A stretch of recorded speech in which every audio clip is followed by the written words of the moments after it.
মিনে যাবো জানি না, হায়রে দয়া করো দয়াল আল্লাহ, দয়া করো নসিব করো মদিনা।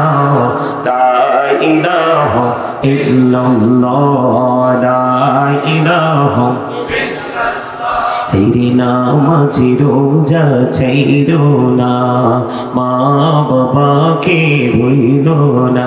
হেরে জান্নাতে বাসি হইতে চাইলে, জান্নাতে বাসি হইতে চাইলে প্রাণ ভরে করো সাধনা।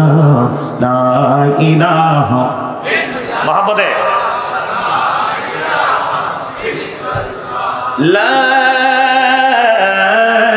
ইলাহা ইল্লাল্লাহ মুহাম্মাদুর রাসূলুল্লাহ সাল্লাল্লাহু আলাইহি ওয়াসাল্লাম। অপারেটর কই? এই অপারেটর কোথায়? সাউন্ডটা একটু বাড়াও না ভাই, তুমি বক্স দিছো, বক্সে তো সাউন্ড নাই, সাউন্ডটা একটু বাড়াও। আপনারা সবাই দয়া করে আমার সাথে মহব্বতে জিকির করবেন। এলোমেলো ভাবে চতুর্দিকে তাকানো, অন্যমনস্ক হয়ে বসা, এগুলোকে একটু পরিহার করতে হবে। সবাইকে বলছি মনোযোগ সহকারে জিকির করুন।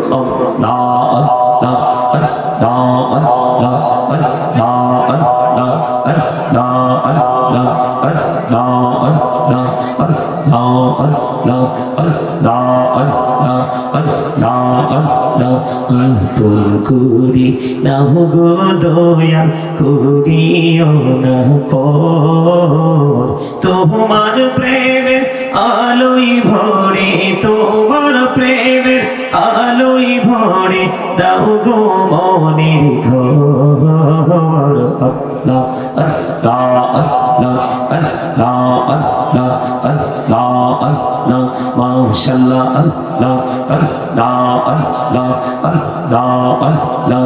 পাগল পাড়া মনটা শুধু খুঁজে দিবানিসি, কেমন করে বলবো গো দয়াল, কেমন করে বলবো গো দয়াল তোমায় ভালোবাসি। আল্লাহ আল্লাহ আল্লাহ আল্লাহ আল্লাহ আল্লাহ আল্লাহ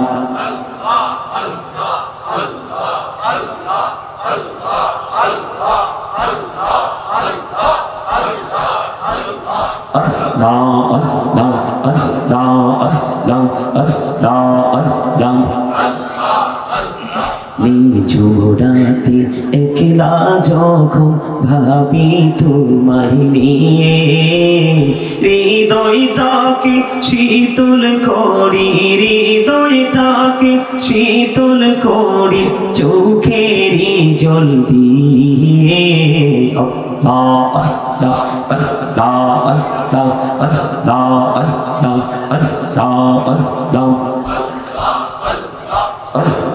আল্লাহ আল্লাহ আল্লাহ এই পৃথিবী বড়ই নিঠুর, নেই তো ভালোবাসা। আওয়ালা খেরে পাবো গো তোমায়, আওয়ালা খেরে পাবো গো তোমায়, এই তো মনে আশা। আল্লাহ আল্লাহ আল্লাহ আল্লাহ আল্লাহ আল্লাহ আল্লাহ আল্লাহ আল্লাহ আল্লাহ আল্লাহ।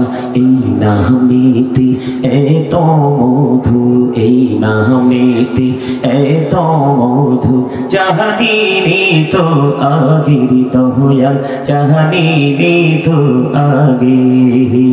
যতই জপি নামটি তোমার, যতই জপি নামটি তোমার, ততই মধুর লাগে দয়াল, ততই মধুর লাগে। আল্লাহ আল্লাহ আল্লাহ আল্লাহ আল্লাহ মাশাআল্লাহ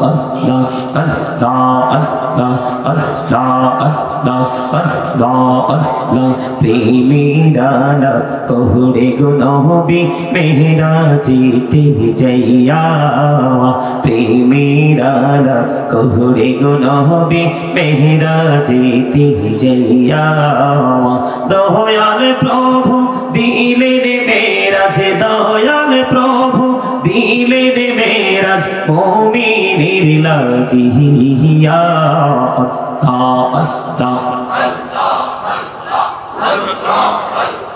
আল্লাহ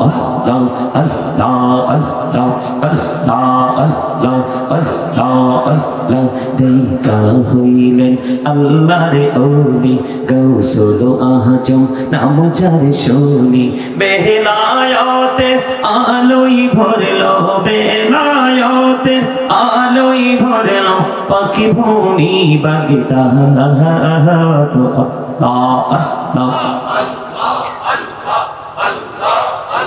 লা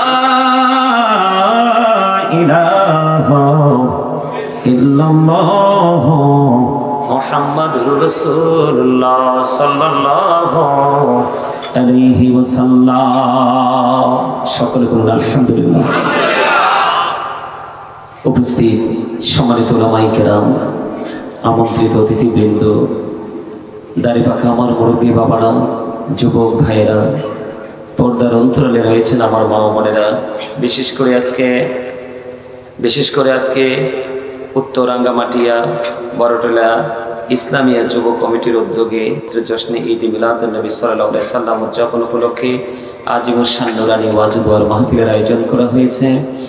আজকে যারা টাকা দিয়ে, পয়সা দিয়ে, অর্থ দিয়ে, বুদ্ধি দিয়ে, শ্রম দিয়ে, সার্বিক সহযোগিতার মাধ্যমে আজকের এই জান্নাতের বাগানকে সাজিয়েছেন এবং আপনারা যারা উপস্থিত হয়ে জান্নাতের বাগানের সৌন্দর্যটাকে আরো বেশি বৃদ্ধি করে দিয়েছেন, আপনাদের সকলের প্রতি আমার আন্তরিক সালাম। আসসালামু আলাইকুম ওয়া রাহমাতুল্লাহি ওয়া বারাকাতুহু। সম্মানিত উপস্থিতি, আপনারা সকলে মাহফিলে আসতে পেরে, বসতে পেরে খুশি না বেজার? আমি আপনাদের মধ্যে যে থিঙ্কিং মানে চিন্তা, আমি আপনাদের মধ্যে যে থিঙ্কিংটা দেখতে পেয়েছি সেটার মধ্যে যথেষ্ট উদাসীনতা বিরাজ করছে। কি এই যে জিকির করলাম একটু আগে, জিকিরের যে কাসিদাগুলো বলছি না, খেয়াল করছেন এই কথাগুলো? এই কথাগুলো সবগুলো আমার নিজের লেখা। সবগুলো কি আপনারা যদি প্রেমময় ভাবে জিকিরটা করতেন, আমার লেখা আরো ছন্দে ছন্দে আমি জিকিরটা করতাম। এটা আশিকে রাসূলদের, আশিকে ওলিদের হৃদয়ের খোরাক। আমি আপনাদেরকে বলি, আমি গত রমজান মাসে একেবারে শেষের দিকে, নাজাতের শেষের দিকে একদিন সেহরি খেয়ে, আমি সেহরি খাওয়ার পরে আমি মানে বিছানায় ফজরের নামাজ পড়ে শুইলাম, দেখলাম আমার চোখে ঘুম আসে না। মানে হৃদয়টার মধ্যে পুরো একটা উতাল পাতাল ঢেউ খেলতেছে। মানে হৃদয়ের কথা আমাকে বুঝে নিতে হবে। তখন সাথে সাথে খাতার কলম নিলাম, খাতার কলম নিয়ে রমজান মাসে সাহরি খাওয়ার পরে আপনার আমি এই কাসিদাগুলো সবগুলো লিখছি, যতগুলো পড়ছি আরো আছে। আসলে আমরা এমন মানুষ, যে মানুষ শুধু থিঙ্কিংটাকে ইনশিওর করতে না পারার কারণে, ডিসাইড করতে না পারার কারণে আমরা কিন্তু আজকে প্রতিকূলতার শেষ নাই, আমাদের চারপাশেই প্রতিকূলতা। আপনারা বলেন তো, কয়টা মানুষ তার পথ চলার ক্ষেত্রে অনুকূল পরিবেশ পায়? এখন বর্তমান যে প্রেক্ষাপটে দাঁড়িয়ে আমি বলছি, আপনার চারপাশ কি স্বাভাবিক না অস্বাভাবিক? সত্যিকার অর্থে অস্বাভাবিক, স্বাভাবিক কোনো কিছুই নেই। এটার জন্য দায়ী কে? আমরা নিজেরাই। এটার জন্য দায়ী কে? আমরা নিজেরাই। এদিকে তাকান, আমাকে আজকে যে বিষয় দেওয়া হয়েছে, আপনাদের যে অবস্থা দেখতে পাইতেছি, ওই বিষয় নিয়ে আলোচনা করার আগে আমার কাছে মনে হয় আপনাদেরকে প্রস্তুত, আপনাদেরকে রেডি করার জন্য আমাকে অনেক কথা বলতে হবে আজকে। কারণ আমি আপনাদেরকে দেখে মনে হয়েছে আপনাদেরকে ম্যাক্সিমামই উইক, 100% বলবো না, 54 আপনাদের মধ্যে যেই থিঙ্কিং দেখতে পাচ্ছি এটা দুর্বলতার চিহ্ন।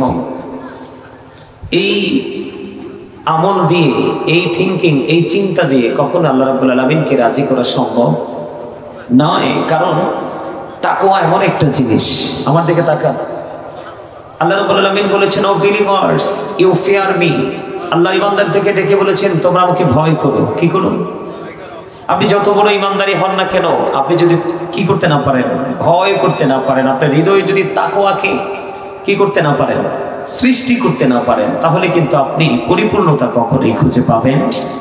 পরিপূর্ণ হয় মানুষ তখনই যখন তার জীবনের গুনাহগুলি মাফ হয়ে যায়। কিন্তু আপনি তাকওয়া অবলম্বন করা ছাড়া কিন্তু আপনি গুনাহ মাফ বা আল্লাহর রহমতের বান্দাদের অন্তর্ভুক্ত হওয়ার জন্য যেই কন্ডিশন আছে এর মধ্যে এক গুরুত্বপূর্ণ হলো তাকওয়া। এই তাকওয়া যদি আপনার মধ্যে না থাকে তাহলে আমি কখনোই সফলতা অর্জন করতে পারবো না। আল্লাহ বলেছেন, O believers you fear me, তোমরা আমাকে ভয় করো। ইমানদারদেরকে ডেকে বলেছেন। আল্লাহ তোমাকে ভয় করলে লাভ হবে কি? আল্লাহ বলেছেন, আল্লাহ উইল ফরগিভ ইউ। আল্লাহ রাব্বুল আলামিন বলেছেন, আল্লাহ আপনার আমার সমস্ত জীবনের গুনাহ মাফ করে দিবে। আরো জোরে বলেন না সুবহানাল্লাহ, আরো জোরে।